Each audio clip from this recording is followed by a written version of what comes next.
500% 급등주는 여기 없습니다. 수익을 리딩해줄 사람도 없습니다. 그냥 물고기를 잡아주면 좋을 텐데 자꾸 물고기 잡는 방법을 배우라고 합니다. 여기는 그런 곳입니다.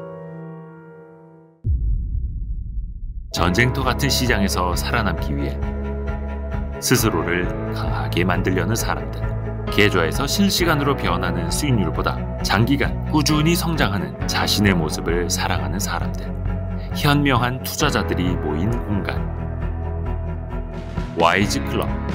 지금 함께하시죠. 고정 댓글에서 확인하세요. 원전이 사고가 나면 그 나라에는 재앙이 떨어지는 거잖아요. 그렇기 때문에 이거는 굉장히 믿을 수 있는 나라랑만 해야 됩니다. 뭐 지난 정부에서는 탈원전을 하겠다라고 했었지만 이번 정부는 다시 탈탈원전 하겠다. 그래서 복귀를 또 탈탈원전. 네. 현재 전략을 말씀을 드리면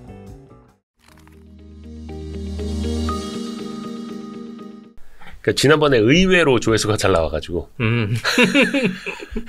다시 부를까 말까 고민했었는데 의외로 지난번에 터졌어요. 그러게요. 이제 저도 솔직히 민폐를 끼칠 줄 알았거든요. 나도. 네. 굉장히 민폐여서 출연료 준다는 것도 됐다고 한 번 한다고 그랬는데 지난번에 수소 이야기가 네네. 굉장히 유익했습니다. 네. 오늘도 에너지 얘기죠? 네. 우리 그 에너지 전문 기자. 에너지 전문 기자는 아닙니다. 왜? 제가 에너지 쪽을 좀 출입은 오래 했는데 사실 에너지보다 다른 쪽에 관심이 좀 더 많아요. 그래? 뭐 산업도 그렇고 에너지 역사 이런 거 나중에 제가 정리를 지금 하고 있거든요. 하나씩. 책 쓰려고? 아니요. 책은 게을러서 잘 못 쓰고요. 이런 데 나올 기회가 있으면 이제 풀라고요. 아무튼 우리 정말 에너지 쪽을 오래 출입한, 오래 취재한 머니투데이 방송의 염현석 기자 두 번째 시간입니다. 네.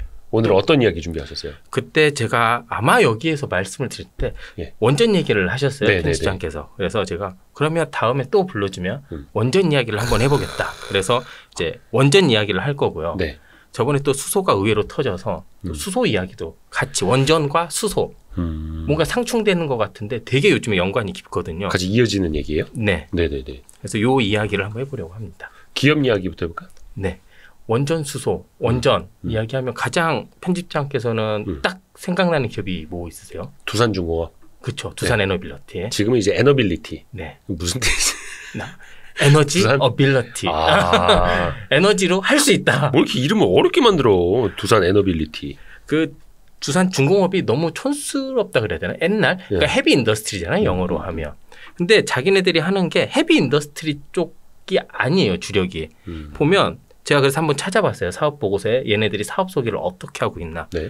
봤더니 산업의 기초 소재를 생산하는 주조, 단조부터 원자력, 화력 등의 발전 설비, 해수 담수화 플랜트, 환경 설비 및 연료 전지 등 신재생 관련 기자재 등을 제작하는. 이거 많다. 많죠. 근데 어찌됐든 간에 에너지. 그렇죠. 신재생까지. 그리고 우리 다 할 수 있다. 어빌러티. 그래서 에너빌러티로 아무래도 에너지 관련된 걸 다 할 수 있다. 네.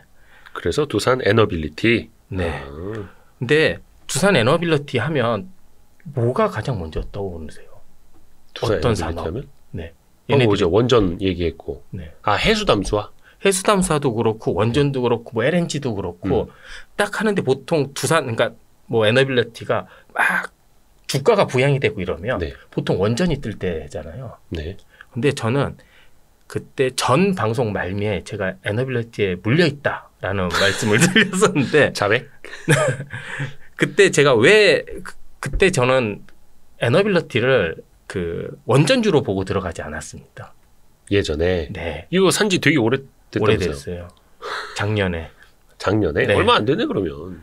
그렇죠. 뭐 2년 물려 있는 거야 뭐. 그래 봐야 1년 정도 됐을 거고. 네. 근데 비상금 전체 몰빵. 네. 근데 제가 왜 그때 했었냐면 이게 두산 에너빌리티가 해수 담수화 프로젝트 사업을 한번 딴 적 있어요. 사우디에서 얼마 전에.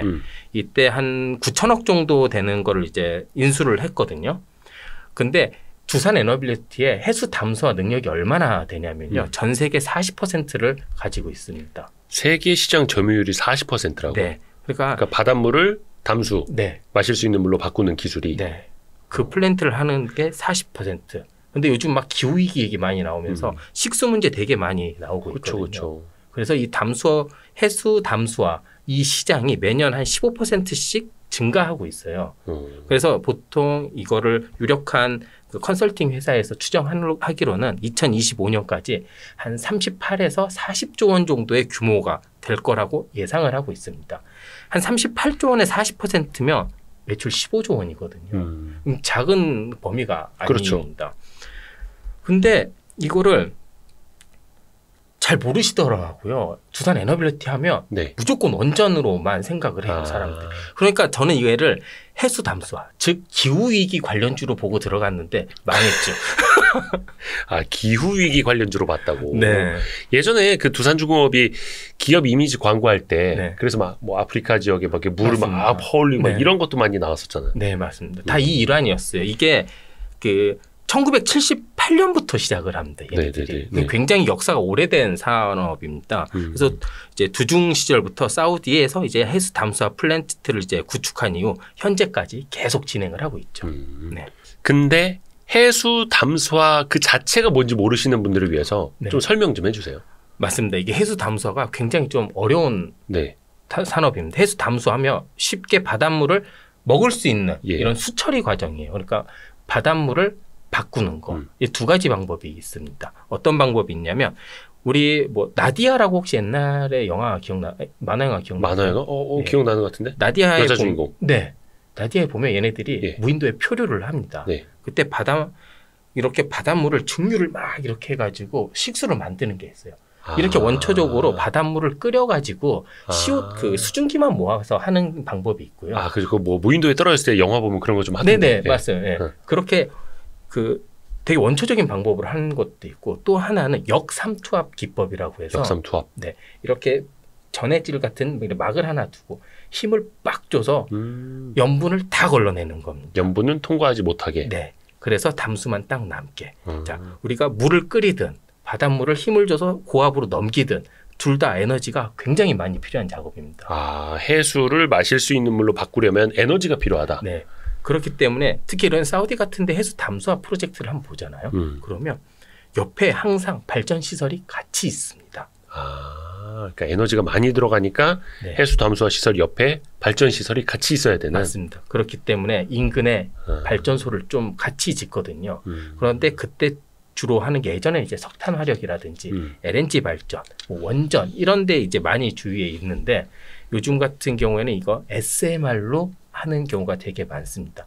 아까 제가 소형 원전. 네, 아까 제가 사업 한번 읽어드렸잖아요. 여기에 얘네들이 할 수 있는 게 다 있어요. 그러니까 만약에 진짜 그 해수 담수화를 에너빌리티가 수주를 하잖아요. 그러면 턴키로 발전 시설 이런 것까지 한꺼번에 다 가져올 수도 있는 거거든요. 이제 세트로 아예. 해수 담수화를 수주한다면 옆에 발전소도 같이 그렇죠. 들어가는. 네. 어허.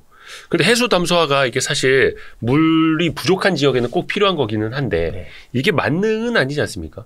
에너지도 많이 필요하고. 맞습니다. 일단 에너지 많이 들어가는 거는 이제 차치하더라도 보통 이제 역삼투압 기법을 많이 쓰거든요. 네. 두산 에너빌리티 같은 경우에는요. 이 이름 어려워. 네.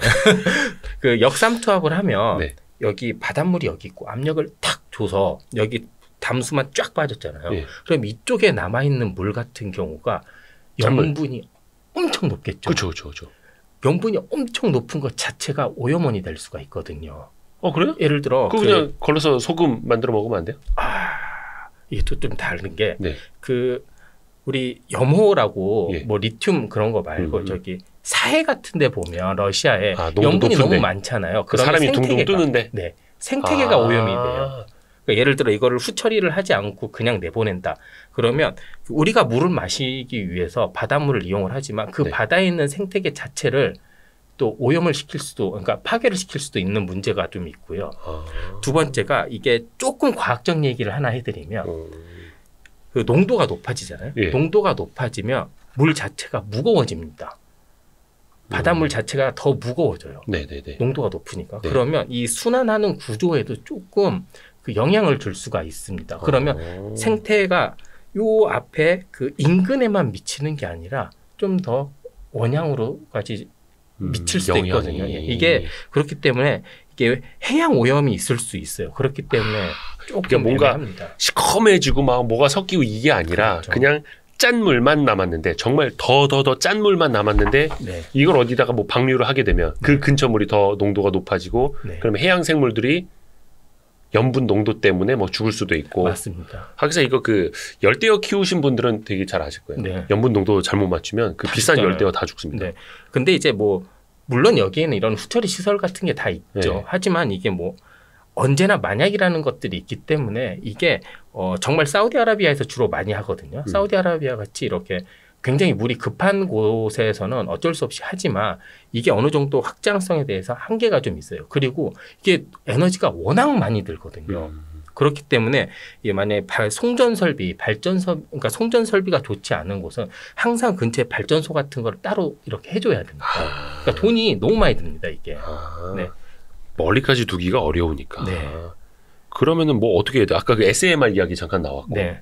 그래서 보통 사우디 같은 경우에 제가 한 일화를 하나 말씀을 드릴게요. 네. 이게 우리 그 탈원전 그때도 약간 흑역사처럼 있는 건데요. 실제로 2019년에 사우디아라비아가 우리나라에 원전 수출을 요청한 바가 있습니다. 우리나라한테 원전 지어달라고 네. 사우디가. 네, 요청을 한 게 있어요. 이게 해수 담수화나 그때 당시에 이제 해수를 담수화하고 그 담수를 이용해서 수소를 한번 만들어 보기 위해서 시범적으로 이렇게 좀 해보기 위해 단지를 하나 만들어 보려고 그런 원전 수출을 요청한 게 있어요. 이때 뭐 그때는 이제 SMR이라고 정확하게 요청을 하진 않았지만 그때 네. 우리나라가 했던 게 사우디와 스마트 100이라는 소형 원전을 했었거든요. 그래서 그거를 한번 해보자라고 했었지만 당시에 좀 분위기가 좀 애매모호해서 이걸 의사결정을 하지를 않았어요. 의사결정을 하지 않고 넘어가다 보니 그냥 뭐 지나간 거죠. 근데 사우디아라비아에서는 의사결정이 조금 늦어져서 답이 늦어지면 매우 예의 바른 노라고 생각을 한대요. 빨리 답을 안 주니까. 네. 그렇기 때문에 당연히 그럼 그쪽에서 노라고 생각을 했겠죠. 네. 우리 같은 경우에도 이제 이후에 2020년에 뭐가 있었죠, 우리? 2020년에? 네. 엄청 큰 사건이 하나 있었습니다. 2020년에 뭐가 있었지? 코로나19가 발생을 했습니다. 그건 당연한 거고. 그래서 너무 당연한 거 생각을 못했네. 그래서요. 그래서 이거를 의사결정을 그때 잠깐 밀어놓은 거잖아요. 네네네. 너무 정신이 없어서 얘를 어떻게 그냥 까먹은 거예요. 넘긴 거예요. 그러니까 이게 의사결정 과정이 너무 이제 지나가다 보니까 코로나19 회복 과정에서 뭐 이제 수출을 할 거 뭐 없나 이렇게 찾아보다가 이게 눈에 들어온 거죠. 다시. 네. 그래서 21년에 역제안을 합니다. 우리 할 수 있는데 사우디가 노를 합니다. 이때. 그래요. 2년 네. 뒤에 다시 찾아갔는데. 네. 그때 이제 노를 하는데 그때 이미 사우디는 중국이랑 어느 정도 이거 관련된 얘기를 하고 있었다고 하더라고요.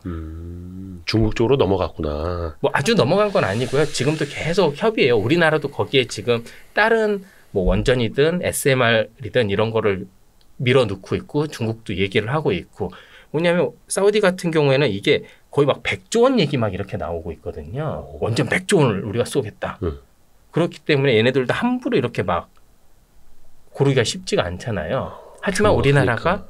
미리 시범 사업 정도를 따놨으면 이때 들어갈 때 좀 더 유리하지 않았을까. 조금 아쉬운 부분이긴 합니다. 이게. 특히 모르겠어요. 해외에서는 어떨지 모르겠는데 우리나라에서는 이 원전 관련된 의사결정이 좀 정치적인 구조? 네. 정치적인 영향을 많이 받잖아요. 맞습니다. 이게 건설, 운영, 효율만 보면 원전이 최고다라고 하는 사람들도 있고요. 원전 사고 나면 어떡해? 그럼 다 망하는 거 아니야? 그렇죠. 절대 안 돼.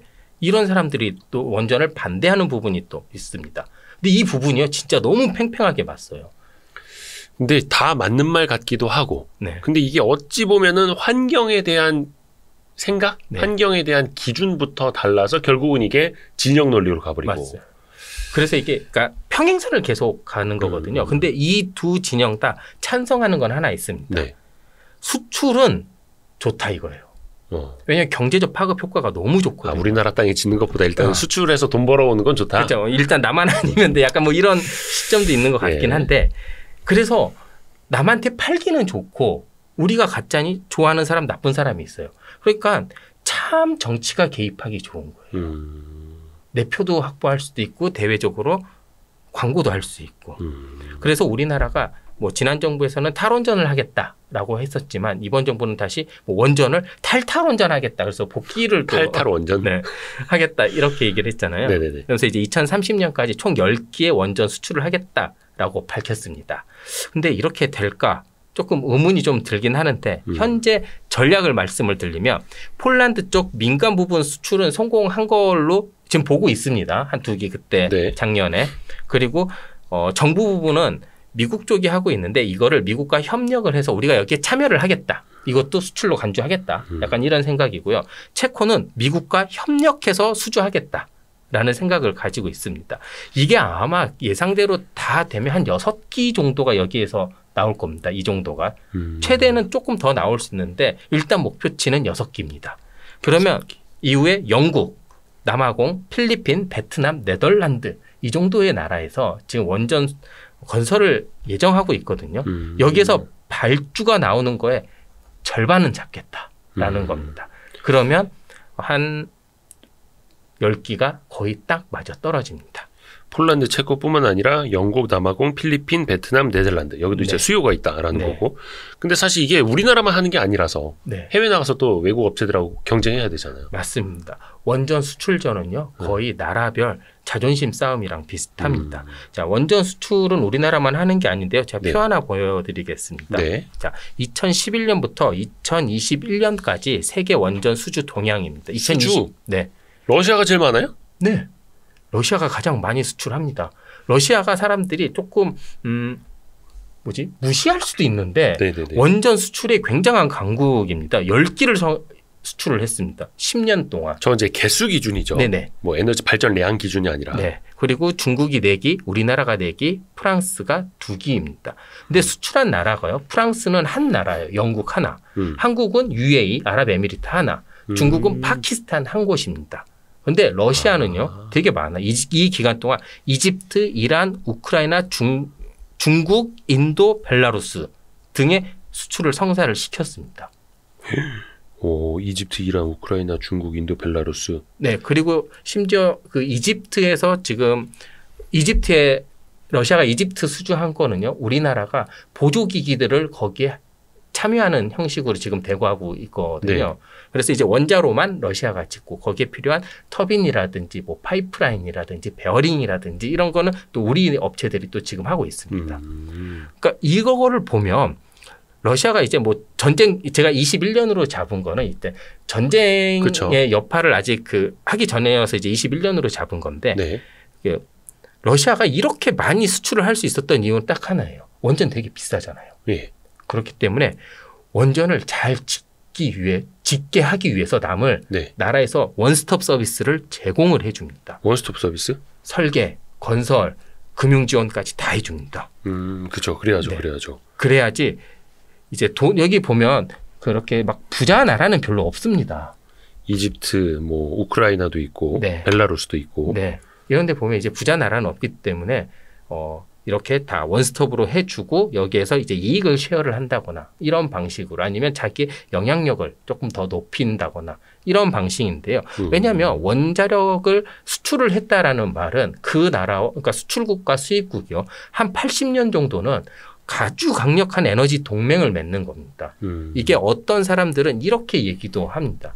군사 동맹보다 더 강하게 작용할 수 있는 게 원자력 수출과 수입 동맹이다. 원전 동맹. 네, 원전 이게 동맹. 80년을 간다고요? 네. 자, 원전을 건설하는데 시간이 보통 한 5년에서 10년 사이가 걸립니다. 그리고 원전 운영을 60년 정도 해야 됩니다. 그리고 원전을 해체하는데도 10년에서 20년 정도의 기간이 필요합니다. 자, 그리고 이 60년의 운영 기간에 해결료도 공급을 해줘야죠. 그렇죠. 이런 나사 같은 이런 MRO 사업도 계속, 그러니까 운영 관리도 계속 해줘야죠. 노하우도 해줘야 되죠. 근데 원전이 사고가 나면 그 나라에는 재앙이 떨어지는 거잖아요. 작살나죠. 그렇기 때문에 이거는 굉장히 믿을 수 있는 나라랑만 해야 됩니다.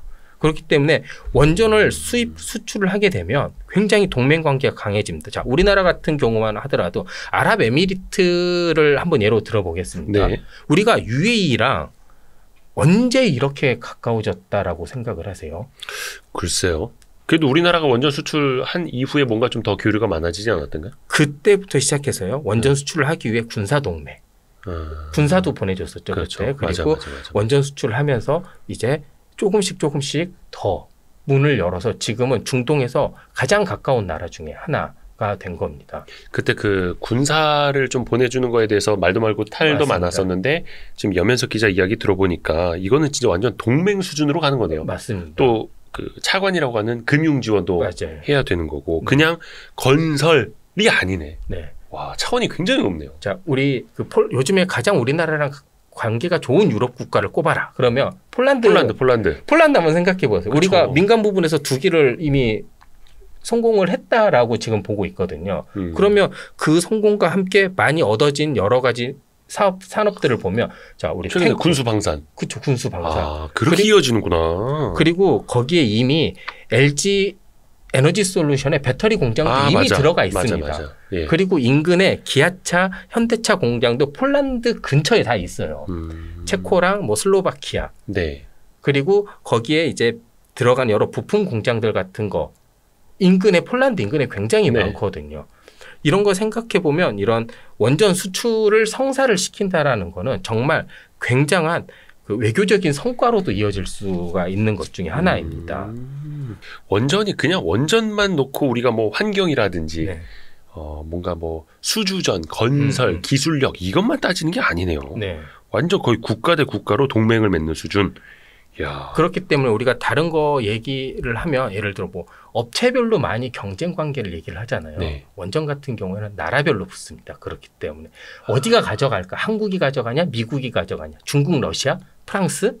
이렇게 나라별로 얘기를 많이 하잖아요. 거의 국가대표로 그냥 붙는 거네요. 맞습니다. 아, 기업별 그냥 민간 차원으로 되는 게 아니라 그렇죠. 군사 지원까지 해줘야 되니까. 야, 재밌네. 그러면 러시아는 여기서는 전쟁 이후에는 그냥 완전히 아웃이라고 보면 되는 거예요? 네, 거의 그냥 아웃이라고 보면 됩니다. 사실 그 러시아가 수출한 나라들이 있잖아요. 네. 지금 기자재가 잘 안 들어가고 있다고 하더라고요. 아, 러시아가 유지 보수를 해줘야 되는데 수출 건설을 해줘야 되는데 그 건설 짓다가 말았다고? 네, 아직 지금 짓고 있는 중이에요 여기. 근데 그 기자재도 지금 잘 안 가고 있는 상태라고 하더라고요.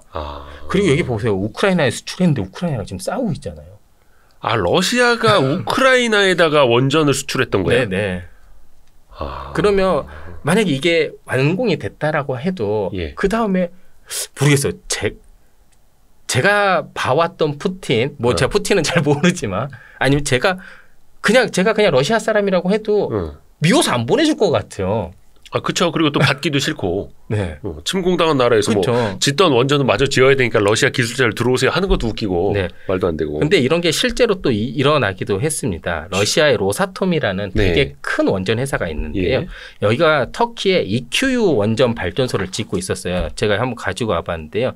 EQ 원전 발전소라고 여기 보면 지금 짓다가만 이 사진 보이시나요? 지금 이거 짓고 확대 있는. 될걸요? 한번 확대해 줘봐요. 이렇게 지금 보면 이게 지금 짓다만 거예요? 네, 지금 짓고 있잖아요. 터키에 있는 AQU? 네. EQU? AQU라고 EQU라고 하더라고요. 어려워. 네. 그래서 요게 있는데 이게 여기 남부에 있습니다. 터키 남부에 이렇게 지중해로 이렇게 빠져나가는 이 흑해 여기에 딱 있는데요. 여기에 로사톰이 부품과 장비를 조달하지 못해가지고요. 그리고 약속한 자금도 제공하지 못했습니다. 그래서 현재 난항을 겪고 있다라고 하더라고요, 실제로. 그러니까 이건 완전히 뭐 80년 동맹 생각하고 러시아한테 맡긴 건데 터키가 지금 붕 떴네 그냥. 근데 여기 좀 예전에 한번 쭉 우리 러시아 우크라이나 전쟁 이후 터키의 스탠스를 한번 봐보세요. 터키는 물론 그 지정학적으로 굉장히 좋은 위치에 있어서 이 편도 듣고 저 편도 듣고 내가 중간에서 주재자 역할도 할 수 있겠지만 이런 것도 있어요. 그러니까 러시아를 완전히 배척하기 힘든 원인 중에 하나 분명히 이것도 있습니다. 근데 러시아가 일단은 완전히 아웃됐고 그 시장을 또 누군가 쟁취할 거 아닙니까? 러시아의 자리를 대체할 수 있는 나라들. 누구나 생각할 수 있는 그 나라입니다. 우리나라? 아니요. 그러면 러시아랑 가장 가까웠던 나라. 중국? 네, 지금도 가까운 나라. 중국이 우리가 그런 얘기를 하잖아요. 뭔가 중국 상품은 굉장히 믿음이 안 가고 얘네들은 첨단 산업에 굉장히 약할 것 같잖아요. 아닙니다. 이제 많이 올라왔죠. 네. 그리고 중국이 원전 산업에 굉장히 강합니다. 기초 체력부터 끝까지. 아, 원전을 잘 만들어요? 중국이? 네. 원자력 산업 자체가 되게 강해요. 핵무기도 얘네들 스스로 만들었잖아요. 그렇죠. 그런 것부터 보면 그 원자력 관련 산업이 굉장히 탄탄합니다. 중국이 앞으로 한 15년 동안 해외에 150개 이상 원전 건설하는 게 목표예요. 150개 이상? 네. 스케일이 다르죠. 우리나라는 2030년까지 10개. 예. 얘네들은 앞으로 15년. 이게 작년 기준에 15년이니까 한 우리보다 한 7, 8년 더 후에 150개면 훨씬 많이 잡고 있는 거죠. 그렇죠. 그리고 원전 수출의 핵심 지역들이 있을 거 아니에요. 네. 그게 어디 지역이냐면요. 여기 보는 1대1로 지역들입니다. 이야. 네. 이 1대1로 지역들을 중심으로 얘네들이 원전을 수출을 하려고 합니다. 자, 왜 1대1로 지역을 중심으로 원전을 수출을 하려고 얘네들이 계획을 세웠을까요? 뭐 다 같이 들어간다 그랬잖아요. 군사도 들어가고 발전도 들어가고 인프라도 깔고 돈도 들어가고. 맞습니다. 장악을 해버리는 거네. 네. 여기에 보면 대부분 1대1로의 핵심이 그 항구 지어주는 거예요. 항구? 네. 아, 원전은 그 바닷가에 지어야 되니까. 네. 항구를 지어주는 건데 이렇게 별거 없는 곳에다가 항구만 지으면 뭐합니까? 네. 발전시설도 지어야 되겠죠. 그렇죠. 그래서 원래 이런 항구들이 쫙 들어간 곳에는 화력발전소를 얘네들이 항상 지어줬었어요. 네네네네. 왜냐하면 화력발전소가 빨리 싸게 확 지을 수 있으니까요. 네네네. 근데 작년 이제 2년 전이죠. 2021년 9월에 유엔 총회에서 시진핑 주석이 더 이상 해외에 화력 발전소를 짓지 않겠다라고 선언을 합니다. 아, 뭔가 친환경적으로 가겠다 우리. 네, 그린 1대1로를 하겠다라고 얘기를 합니다. 그래서 그 자리에 원전이 들어갔습니다. 아, 그러니까 우리는 그린 1대1로로 가겠다. 그래서 석탄 발전소 안 만들게. 대신에 원전 들고 갈게 이런 겁니다. 그리고 실제로 지금 여기에서 그런 그 협상들이 많이 이루어지고 있고요. 원전이 뭐 아까 그 되게 많은 지원 그리고 협력 관계를 요구한다고 했기 때문에 2021년 9월부터 지금까지 생각해 보면 아직 원전 수출 1대1로 지역에 대한 이런 성과가 나오긴 좀 이른 시간이 좀 있습니다. 그래서 아까 제가 보여드렸던 것과 같이 파키스탄에 지금 현재 4기를 수주를 한 겁니다. 그래서 거기에서 이제 2기를 이제 더 건설하려고 협상을 하고 있고요. 프랑스가 또 건설 중인 원전이 있어요. 자기 나라에. 프랑스가요? 네. 자기 나라에 자기네가. 프랑스도 이제 주요 원전 수출국 중에 하나니까요. 여기에 프랑스가 건설 중인 영국 원자로 영국에. 아, 프랑스가 영국에다 짓고 있는 거? 네. 거기에 3분의 1을 자금을 대고 있습니다. 누가요? 중국이요. 아, 프랑스가 영국에다 짓는 거에도 중국이 자금을 대고 있다? 네. 그리고 아르헨티나에도 2기를 수주하려고 하고 있는데 최근에 거의 성공했다라고 합니다. 네. 아르헨티나 원전까지? 네. 똑같아요. 방식은 러시아가 했었던 거 그대로 원스톱 서비스를 다 합니다. 그리고 주로 우리와 많이 겹치는 지역이 사우디아라비아가 말씀드렸고 그리고 필리핀 여기도 중국의 유력 수출 지역 중에 하나거든요. 우리랑 겹치는 겁니다. 그러니까 우리도 뭐 사우디 거 많이 따와야 되는데 뭐 사우디는 요즘에 중국이랑 또 친하게 지낸다고 맞습니다. 하고 일단 그러면 중국이 원자력 발전소 하나를 제대로 안전하게 지을 수 있는 기술력 수준이 되는 거예요? 경쟁하고 비교해 봤을 때 어때요? 사실 중국의 모든 산업은 약간 베일에 가려진 측면이 있습니다. 왜냐하면 우리가 직접 가가지고 막 검사를 하긴 좀 그렇잖아요. 그래서 제가 지금까지 나와 있는 것만 정확하게 팩트로만 말씀을 드리겠습니다. 일단 중국이 원전 자체를 지을 수 있는 기술력은 있습니다. 특히 SMR 같은 거 있잖아요. 차세대 원전. 미국, 우리나라, 영국 아무 데도 상용화를 못했어요. 아직. 상용화까지는 아니고. 네, 지금 이제 실험실 단위에서 이렇게 하고 있는데요. 중국은 상용화 SMR을 지었다라고 합니다. 아, 이미 지었다고요? 상용화 하고 있다고요? 네. 중국에 보면 SMR 건설을 하나 이렇게 딱 해놓은 게 있어요. 네네네. 그래서 준공식을 했거든요. 최근에. 그래서 SMR 이미 상용화 했다고 얘네들은 밝히고 있습니다. 정확하게. 아직 세계에서 아무 데도 못하는데. 그런데 이제 서구에서는 이런 얘기를 합니다. 저게 진짜 SMR이 맞을까? 조금 작은 원전이 아닌가? 그러니까 이게 모듈화가 되게 중요한 거거든요. 아, 그냥 크기만 작다고 되는 게 아니라 모듈화가 핵심. 네, 스몰 리액터가 아니라 스몰 모듈러 리액터예요. SMR은. 근데 아무리 봐도 이거 스몰 리액터인가 약간 이런 시선이 좀 있는데요. 지금 사실 가장 빠른 곳이 뉴스케일 파워라고 우리나라 기업들이 많이 투자한 데 있잖아요. 여기가 울진에 2030년까지 SMR 462메가와트 규모로 짓는다라고 합니다. 뉴스케일 파워는 미국 기업이죠. 네. 예. 80메가와트 6개 정도를 얘기를 한다고 하는데요. 이게 또 서로 여기도 견제가 되게 심한 분야예요. 아직 사업도 열리지 않고. 제가 다른 미국 회사 몇 군데 아시는 분들이 있어서 전화해봤더니 뉴스케일 파워는 이거 못 지을 것 같은데 라는 얘기도 많이 하는데요.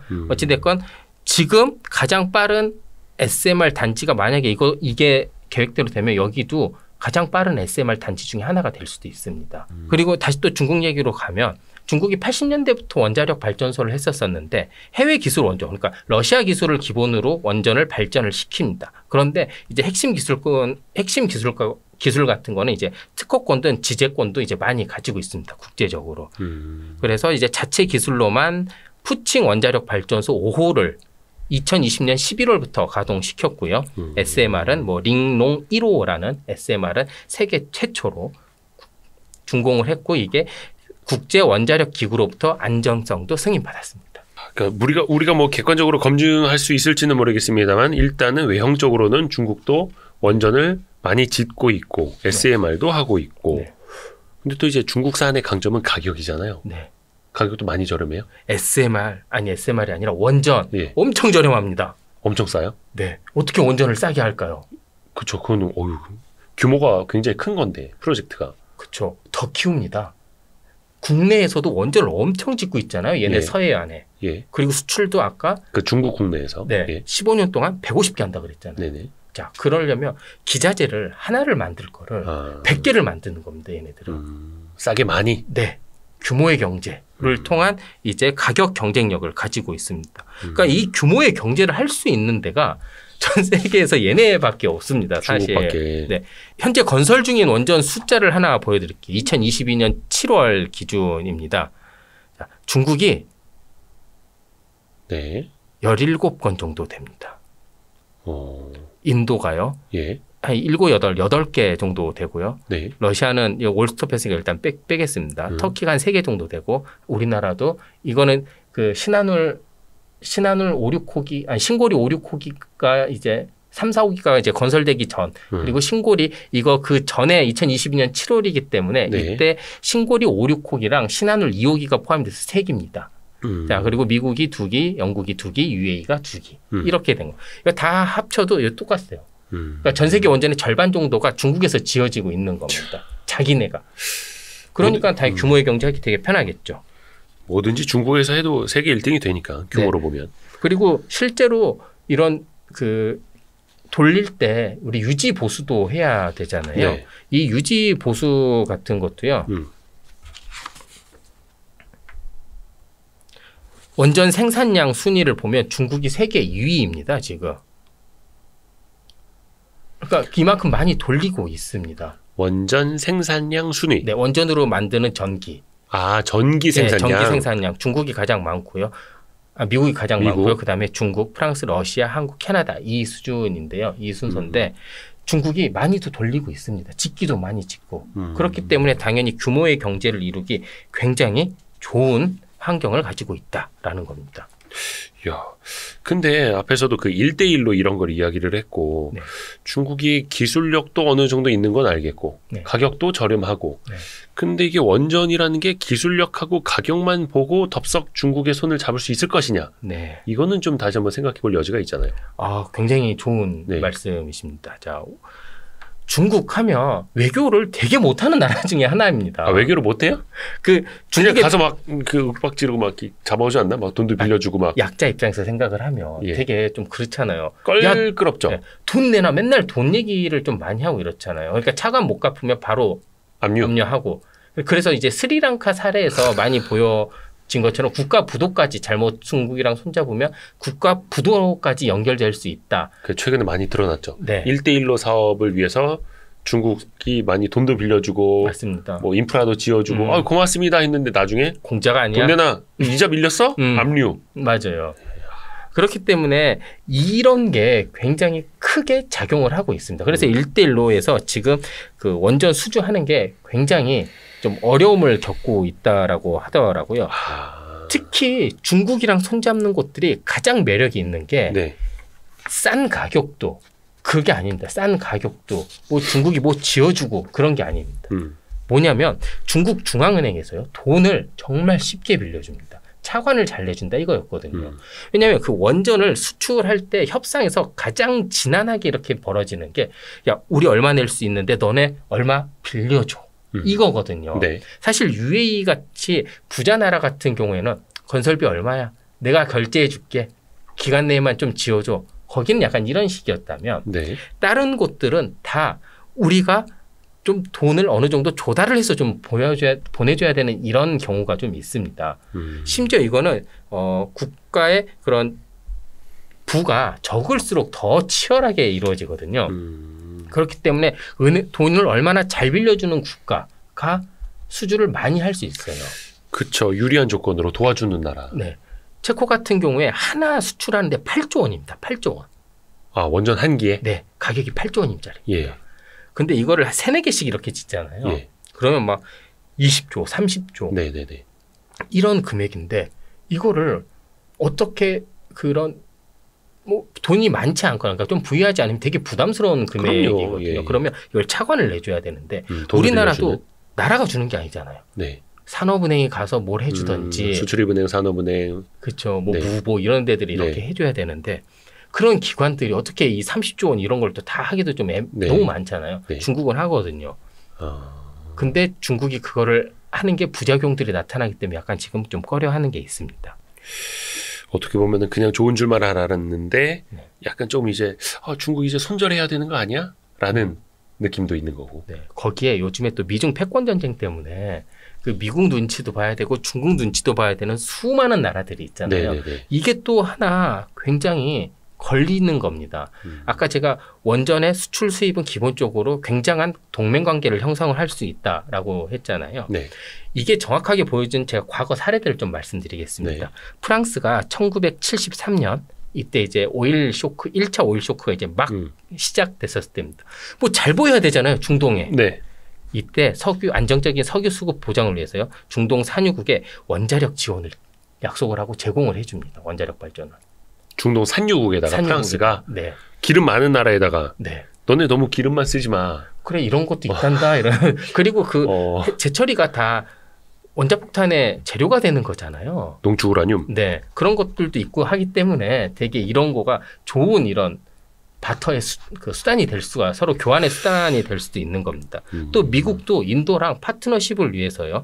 2008년 원자력 협정도 체결하고요. 여러 가지 이렇게 원자력이 굉장히 이런 국가 간의 그 관계를 개선시키는 데 많이 노력을 하고 있습니다. 근데 중국 같은 경우에 만약에 중국이랑 원전을 했다.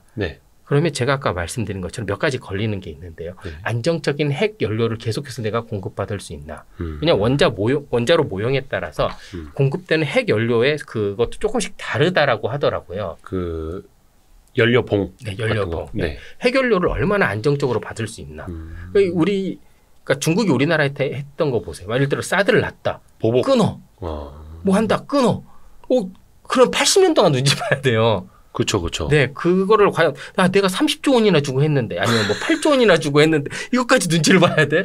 현타 올 수 있거든요. 그러니까 사실상 우리가 큰 돈 주고 걔네 기술력과 노동력을 써서 뭔가를 지은 것 같지만 실질적으로 우리가 목줄이 잡혀 있는. 그렇죠. 거기에다 예를 들어 그 베어링 하나. 그러니까 모든 사건이 베어링 하나에도 날 수도 있거든요. 이 베어링이 이거 고장나서 멈춰 있어요. 그러면 요거 빨리 가져와 해야 되는데. 그동안에 원전 그냥 멈춰 있어야 되고. 이거라면 굉장히 손해거든요. 그리고 거기에다가 요즘 같은 시기에 중국이랑 이렇게 했다가 예를 들어 미국 눈밖에 났다. 그러면 또 힘들 수도 있고. 또 조심해야 되겠네요. 실제로 미중 패권에 대해서 재밌는 사례가 있습니다. 미국이요. 힘을 써서 중국이 짓기로 한 원자력 발전소를 취소시킨 사례가 있습니다. 미국이 취소를 시켰다고요? 공식적인 건 아닌데요. 정황상 미국이 취소를 시킨 것처럼 보입니다. 뒤에서 미국이 좀 입김 좀 불었다? 루마니아라는 나라가 있습니다. 중국이 루마니아에 원전 수출을 성공을 했는데요. 미국이 이거를 저지시킨 걸로 보이는 사례가 하나 있는데요. 2015년에 중국 원자력 그룹인 CGN이 루마니아의 2개의 원자로를 건설해주고 운영하기로 한 계약을 맺었습니다. 네. 근데 2020년 6월 루마니아 대통령이요 이를 취소합니다. 그러니까 루마니아가 그 대신에 4개월 후에 이 CGN이 짓기로 한 거 있잖아요. 네. 이거 미국 원자력 회사인 에이콤이라는 회사랑 협력을 해서 2개 원자로를 마무리하기로 합니다. 아, 그러니까 루마니아에서 원래 중국 기업이랑 하기로 했었는데, 네. 아 그냥 스톱 시키세요. 그럼 미국 기업 들어오세요 이런 식으로. 네. 근데 2020년 6월이라 그랬잖아요. 네. 2019년 말에 트럼프 대통령이랑 루마니아 대통령이랑 만나고 그 같이 민간 원자력 협력 선언도 합니다. 이런 걸로 보면, 그러니까 전후 사정으로 보면 이렇게 한 것 같은 좀 느낌이 좀 있습니다. 근데 루마니아 입장에서는 중국하고 계약까지 다 했던 건데 네. 이걸 그냥 무산시킬 수가 있나? 아무리 그때 뭐 물론 이제 당시는 트럼프였으니까 네. 불가능한 것도 아닌데 트럼프한테는 이게 뭐 중국 안 보겠다. 뭐 그럴 수도 있고요. 또 그때 당시에 또 유럽연합에서 굉장히 그 원자력 붐이 좀 있었습니다. 네. 그때 처음 이제 뭐 폴란드, 체코 원자력 그 하겠다라고 좀 분위기도 좀 계속 이루고 있었었는데요. 실제로 체코에서도 중국은 안 돼라고 선언을 했었습니다. 이 정도 해가지고 이쯤 해서요. 당시에 뭔가 뭐 심각한 결함이 있었다거나 뭐 뭔가 그래도 핑계를 잡는 게 있지 않았을까요? 그래도 명분을 쌓고 취소를 시켰어야 될 거 아니에요? 그때 2019년이 네. 미중 패권 전쟁에 우리가 서막이라고 불리는 시기거든요. 그리고 2020년에 그게 치달합니다. 코로나19가 또 중국에서 왔다 그래가지고 서로 이렇게 막 대립이 한참 이렇게 됐을 때여가지고요. 충분히 특히 또 대통령도 트럼프 대통령이기도 했고요. 근데 아까 초반에 이야기를 할 때 수소를 네. 만들기 위해선 원전도 필요하고 네. 근데 원전을 만드는 인근에서 수소까지 생산을 하려는 니즈가 또 있고 네. 맥이 닿는 거잖아요. 네. 이 이야기도 좀 해주세요. 자, 우리가 원전에서 나온 원전을 통해서 수소를 만들거나 채취할 수 있는 방법은 2가지가 있습니다. 네. 원전 자체에서도 수소가 나옵니다. 원전 자체에서도 네. 원자력 발전소를 하는 와중에 우리 삼중수소 문제 많이 나오잖아요. 네네네. 그렇기 때문에 수소가 발생을 하고요. 이 수소를 거르기 위해 원전에는 조그마한 수전의 장치가 들어갑니다.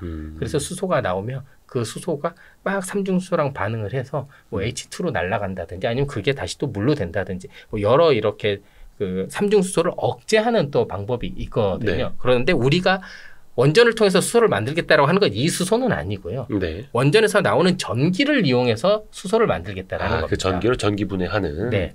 자, 우리가 보면 원전은 대량의 전기를 지속적으로 그리고 되게 값싸게 만들 수 있다라고 얘기를 하잖아요. 네. 그러면 원전 전기를 이용하면 수소를 무한대로 만들 수 있는 거 아니야? 라는 생각이 좀 들지 않으세요? 그럴 수도 있죠. 계속 수전에 돌리면 되잖아. 네네네. 이렇게 할 수 있잖아요. 그런데요. 이 수준이 굉장히 지금 현재 미미합니다. 미미하다고요? 네. 지금 전 세계에서 유일하게 원전 전기를 이용해서 수전해를 만들고 있는 나라가 성공한 곳이 미국밖에 없습니다. 미국이 1.25메가와트 규모 정도를 상용화했습니다. 이제 이게 우리 1.25메가와트 그러면 감이 잘 안 오시죠? 굉장히 작아 보이긴 하는데. 네. ESS로 제가 표현을 해드릴게요. 예. 1메가와트짜리 ESS가요. 컨테이너 하나 분량이거든요. 그 정도의 그 수소 정도밖에 지금 못 만들고 있다라는 얘기입니다. 왜냐하면 수소, 원전 뭐가 생각나세요? 수소, 원전 공통점. 수소와 원전의 공통점? 뭐가 있을까? 안전? 맞아요. 되게 위험해요, 다. 원자폭탄, 수소폭탄 다 이렇게 연결해서 둘 다 안전성에 대해서 굉장히 민감한 분야입니다. 네. 그렇기 때문에 뭐 계속 때려 넣어서 무조건 대량화만 시킬 수 없는 겁니다. 굉장히 안정화시킨 상태에서 뽑아내야 되기 때문에 이것 자체를 굉장히 규모를 늘리는데 조심스러운 입장이 있는 겁니다. 그러니까 미국은 이렇게 1.25메가와트 정도를 상용화했다라고 했잖아요. 우리나라는 이거에 대해서 한 3년 정도 기술력이 좀 뒤처져 있다라고 하더라고요. 우리나라 같은 경우에는 현재 실험실 단위에서 200kW 정도를 이제 성공을 했습니다. 그리고 이제 연말에 부안 쪽에 2.5메가와트 규모의 생산 기술을 가진 생산 시설을 이제 만들려고 하고 있고요. 그다음에 이제 또 12.5메가와트 규모의 원자력 수소를 제주도에 또 하나 만들려고 합니다. 이게 앞으로 한 3, 4년 정도 후 얘기인데요. 12.5메가와트면 그래도 좀 큰 축이네요. 그렇죠. 지금 생각하면 굉장히 제주도에다가? 큰 거죠. 근데 이때 제일 중요한 게 두 가지가 있습니다. 우리 수소가 네. 굉장히 산성이 강한 물질 중에 하나입니다. 네. 황산, 염산 네. 이런 거 있잖아요. 네네네. 여기에 핵심 물질이 수소거든요. 황산 같은 게 화학식이 H2SO4입니다. H2가 딱 수소가 들어가게 됩니다. 네. 이렇기 때문에 부식성이 굉장히 좀 강한 이런 소재 개발이 좀 필요하고요. 네. 수전해 같은 경우에 물에다가 전기만 넣는다고 해서 바로 분리가 되지 않습니다. 어느 정도 뭐 촉매도 좀 필요합니다. 그리고 수소 촉매 기술에 가장 필요한 광물이 백금입니다. 백금. 그렇기 때문에 백금 확보도 좀 필요하고요. 이거는 수소를 만들 때 필요한 게 아니라 수소를 가지고 스택 네. 돌려서 그걸로 발전을 할 때 자동차처럼 그때 필요한 게 백금이라는 촉매. 만들 때도 필요합니다. 만들 때도 필요해요. 네. 수전에 할 때도 그냥 이렇게 뭐 물로 지지면은 알아서 수전에 이렇게 수소랑 물이랑 나눠지는 거 아니었어요? 아닙니다. 이게 다 수소랑 촉매도 산소 다 나눠지는 필요해요. 거 아니에요? 그렇게 되면 효율이 안 나옵니다. 그래서 촉매가 많이 필요한데요. 반대 작용, 그러니까 백금이 수소를 전기로 만드는데 굉장히 유용한 촉매로 알고 있잖아요. 네. 전기로 물이나 수소를 만들 때도 반대로 또 굉장히 좀 많이 필요합니다. 그렇기 때문에 이런 백금이 굉장히 중요한 촉매제거든요. 근데 백금 비싸잖아요. 비싸죠. 그러니까 그 대체 촉매 개발이 굉장히 많은데요. 그렇게 여러 가지 이제 촉매 기술도 잘 할 수 있게 여러 이런 촉매 산업도 우리가 더 발전을 시켜야 됩니다. 그러니까 지금 부족한 거는요. 원자력 전기를 이용해서 대규모로 만들 수 있는 수전의 시설이 부족한 겁니다. 그러니까 수전의 플랜트 능력이 조금 부족한 거거든요. 그러니까 이거는 근데 플랜트잖아요. 네. 플랜트는 또 금방 또 올라올 수 있는 분야 중에 하나라고 얘기를 하더라고요. 네. 그래서 2030년이 되면 이런 그런 뭐 원전을 이용한 수소 산업이 굉장히 또 발전이 많이 될 거라고 또 얘기를 하더라고요. 그러면 이런 플랜트를 얼마나 지을 수 있느냐, 규모의 경제를 우리가 실증을 하는 자료가 필요하잖아요. 근데 아까 안전이 되게 중요하다고 했잖아요. 그렇죠. 그러니까 원자력 전기를 이용해서 만드는 게 조금 부담스러운 겁니다. 그러면 그린 수소를 좀 만들려면 대규모 이런 원자력 발전소급에 가지고 있는 재생에너지라든지 이런 곳을 좀 찾아야 되잖아요. 그래서 우리나라는 이런 주요 장소로 호주를 선정을 해서요. 호주 쪽과 지금 원자력 전기 정도의 그런 규모로 만들 수 있는 이런 실증 단지를 현재 찾고 있다라고 합니다. 잠시만요. 이게 조금 헷갈려서 어찌됐든 간에 지금 이제 모르시는 분들을 위해서 그린 수소라는 건 이 수소를 만드는 과정에 쓰는 전기도 신재생 에너지여야 된다 이거잖아요. 네. 근데 거기에 원전을 넣어도 되느냐 안 되느냐는 논란이 좀 많고 네. 그래서 풍력이나 태양광 발전에 나온 전기로 만들어야지 진짜 그린 수소다. 네. 친환경 수소다 이건데 네. 그래서 제3의 지역이 필요한 거고 네. 호주를 물색을 하고 있다고요. 네. 그러니까 우리나라가 수소를 만들어 올 우리의 뭔가 발전 단지? 그렇죠. 아니 우리 만들어 올 건 아니고 네. 우리의 기술이 성공할 수 있는 거를 증명할 단지. 아 그냥 수출하는 겸. 네. 아니 수출 그렇죠. 기술 수출 겸 거기서 잘 만들어진 수소는 그 나라에 팔고. 아 현지에다가. 가져오기 되게 힘들잖아요. 근데 왜 호주예요? 아까 그 말씀드린 게 수전해를 해야 되는 거잖아요. 네. 그러면 전기가 필요합니다. 자, 네. 석탄 발전소 우리나라에서 할 수 있어요. 아, LNG 할 수 있어요. 근데 좀 욕을 많이 좀 먹을 것 같잖아요. 그거는 그린 수소가 아니죠, 그러면. 네. 그래서 재생에너지가 굉장히 많이 있는 곳을 가야 되는데 네. 그렇다 보니까 찾은 것이 호주입니다. 땅덩어리 넓고 그냥 네. 태양광 쫙쫙 깔 수 있고. 네. 오. 그렇기 때문에 아마 이런 기사를 보면 굉장히 좀 주식 투자하는 입장에서 이게 뭔가 이제 들어간다 액션이 갈 수 있는 게 우리나라가 호주의 실증 단지를 대규모로 좀 짓는다. 건설을 한다. 이런 게 오면은 이제 뭐 어느 정도 기술 개발이 됐고 정말 실증이 되고 이제 상용화 직전의 단계까지 왔다라고 볼 수 있는 게요. 호주에 만약에 대규모 태양광이 들어간다거나 우리나라 기자재가 네. 풍력이 들어간다거나 그리고 아니면 뭐 플랜트 업체들이 막 들어가기 시작한다거나 이런 뉴스들이 나오면 원자력 수소에 대한 어느 정도 기반이 조금씩 갖춰져 있는 거라고 보시면 됩니다. 원자력 수소요? 네. 원자력을 이용해서 만들어진 수소. 그러니까 전기는 원자력으로 만들든 재생에너지로 만들든 상관이 없잖아요. 그러니까 그 대규모 전기를 예를 들어 기가와트 규모의 대규모 전기를 이용해서 수소를 만들 수 있는 기술력이 있으면 우리나라 원전이 되게 많으니까 여기에서 전기를 끌어와서 그 시설에 꼽기만 하면 수소가 막 나올 거 아니에요. 이제. 네네네. 그러면 이때부터 우리나라는 수소 경제가 본격적으로 열릴 수 있는 뭐 첫걸음이 될 수도 있는 거고 수출도 할 수도 있는 거고 이렇게 보시면 돼요. 다만 그게 태양광이냐 풍력이냐 네. 아니면 원전이냐 이걸 구분 지을 게 아니라 네. 우선은 원전을 가지고 수소를 현지에서 생산하는 게 더 빠를 수도 있다는 거예요. 그렇죠. 그러니까 호주는 원전이 없는 나라이기 때문에 원전 옆에다가는 못 하고요. 예. 그래서 같이 이제 그냥 네. 들어갈 어차피 때부터 들어오는 전기는 똑같거든요. 전기를 이용해서 수전에만 하면 되니까 그 전기를 이쪽은 재생에너지 호주에서는 그래서 재생에너지로 했을 때 이게 됐다. 그러면 우리나라에서도 원전을 이용해서도 되겠다라고 하면 되는 거니까요. 그럼 호주에서 네. 그러니까 우리나라가 실증 단지를 찾기 위해서 실제 이제 호주랑 좀 왔다 갔다 한다라는 거잖아요. 지금 현지에서 굉장히 바쁘게 움직이고 있습니다. 이것도 그러면 민관 네. 함께. 민관 함께요. 근데 그럼 호주에서 원전을 지으래요? 아니요. 그러면요. 재생에너지를 깔래요. 그러니까. 네. 그러니까 태양광 예를 들어 하나큐셀이 갑자기 하나큐셀 뭐 두산중공업 뭐 CS 윈드 이런 데들의 기자재들이 호주 쪽으로 막 수출이 돼가고 있어요. 맺었대요. 대규모 계약을 맺었대요. 이게 기가와트 단위로 맺기 때문에 굉장히 계약 단위가 커질 수 있어요. 그리고 호주 같은 경우에는 자기 나라 산업 기반이 별로 없잖아요. 네. 그렇기 때문에 어차피 대규모 태양광을 깔든 뭘 풍력을 설치를 하든 해외에서 자재를 가져와서 해야 돼요. 네네네. 자, 우리나라가 여기서 실증 단지를 찾았는데 우리나라 같은 나라에서는 무조건 국내 업체들이랑 같이 가야 됩니다. 이거. 네. 그러면 이제 현지 조달이 안 되니까.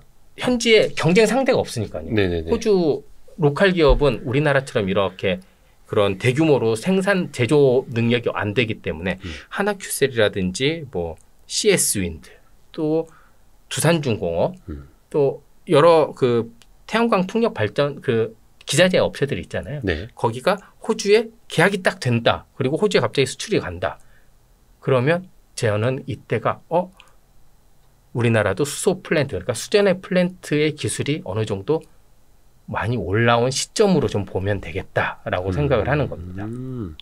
그러니까 호주 지역으로 나가는 태양광 풍력을 보면은 수소까지 보인다. 그렇죠. 어허. 저는 그렇게 보고 있습니다. 이야기가 이렇게 이어지네. 이게 굉장히 그리고 아까 처음에 그 얘기를 드렸잖아요. 해수 담수화 얘기를 했었잖아요. 네네네. 해수 담수화가 뭐 중동 지역에만 필요한 건 아닙니다. 네. 아프리카 지역도 필요하고요. 네. 되게 여러 지역, 뭐 동남아시아라든지 그 여러 지역에 다 필요합니다.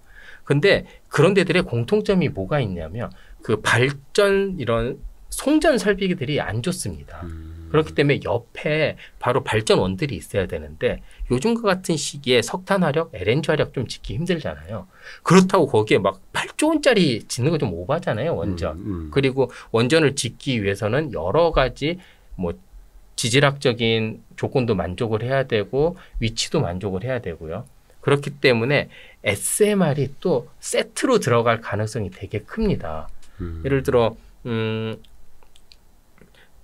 아프리카 한복판에 네. 그러니까 바닷가인데 여기는 뭐 지을 게 없어요. 발전소를. 그냥 동떨어져 있는 거예요. 근데 이 바다밖에 없어요. 그러니까 이 바다밖에 없어요. 그 나라는. 네. 그러면 여기에서 물을 끌어와야 되는데 여기 해수 담수화 시설을 건설을 해야 됩니다. 정글을 지나가지고 여기에서 전기를 가져오기는 좀 힘들잖아요. 네. 그럼 여기 SMR까지 같이 놓으면 굉장히 좋아진다라는 거죠. 그러면 이게 한 세트로 다 같이 운영을 할 수 있잖아요. 그리고 물은 이렇게 보내면 되고요. 담수 같은 경우에는.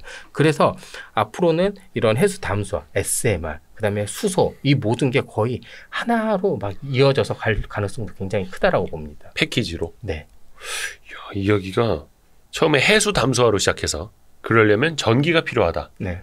발전소가 필요하다. 네. 근데 그 발전소는 원전, SMR이 하나의 대안이 될 수 있다. 네. 근데 원전 만드는 김에 그걸로 수소를 만들어 달라는 그렇죠. 니즈도 있다. 네. 근데 그러려면 그린 수소로 제대로 친환경 해야 되고 네. 그래서 태양광 풍력까지도 수요가 같이 있을 수 있다. 여러 가지가 이야, 많이 다 이게- 엮일 수 있습니다. 해수 담수화, 발전, 원전, SMR, 수소, 태양광 풍력 이렇게 이어지네. 네. 이게 되게 그 논란이 되게 많아요. 제가 이게 뭐 원자력을 이용해서 만들어진 수소 이야기만 해도 굉장히 이게 좀 많은 이야기를 할 수가 있는데, 네. 근데 이제 그것까지 이제 뭐 투자하실 분들은 아실 필요는 없고요. 저같이 이제 뭐 기사 쓰거나 어디 뭐 분석하고 비판을 하려면 이제 알아야 되니까 이제 그 공부를 하는 건데요. 사실 원자력 발전소를 이용해서 이것저것 할 수 있는 게 많습니다. 그런데 원자력 발전소는 좋은 것만큼 단점도 확실한 발전원입니다. 그렇기 때문에 그 모든 학자라고 좀 얘기하긴 그렇지만 대다수의 학자, 에너지 학자들은 원자력 발전과 재생에너지가 항상 좀 균형을 이루어야 된다라고 얘기를 합니다. 그러니까 뭐 독일이나 덴마크나 이렇게 재생에너지가 좋은 데들은 당연히 재생에너지 쓰면 되죠. 근데 재생에너지가 안 좋은 데들까지 재생에너지를 쓰라고 하면 그 굉장히 비용적으로 낭비가 될 수도 있어요. 바람이 덜 불고 뭐 이런 데까지, 네. 국토가 좁고 이런 데까지. 안 부는데 막 꼽을 수는 없잖아요. 이게. 그러면 이제 그런 데들도 무탄소 에너지를 써야 돼서 이게 또 그럼 또 알리백으로 가야 되니 또 뭐 CFE로 가야 되니 이거 뭐 엄청 복잡하게 되는 건데요. 그러니까 우리가 에너지라는 거에서 또 기후위기를 막아야 되는 그런 에너지원을 사용하는 데에서 정말 필요한 게 재생에너지냐 원자력이냐 이런 진영 논리가 아니라 정말 탄소를 배출하지 않는 에너지를 인정할 건지 아니면 진짜 자연에서 오는 에너지만 인정할 건지 요거를 좀 하루빨리 좀 정립을 좀 해야지 이런 논쟁들이 좀 많이 사라질 것 같아요. 갈 길이 멀긴 한데 그 진행사원 계속해서 또 연면석 기자한테 들어볼게요. 네. 벌써 1시간이 지났네. 아, 그렇네요. 네네네. 해서 에너지의 세계 연면석 기자랑 함께했습니다. 수고 많으세요. 네, 감사합니다. 고맙습니다.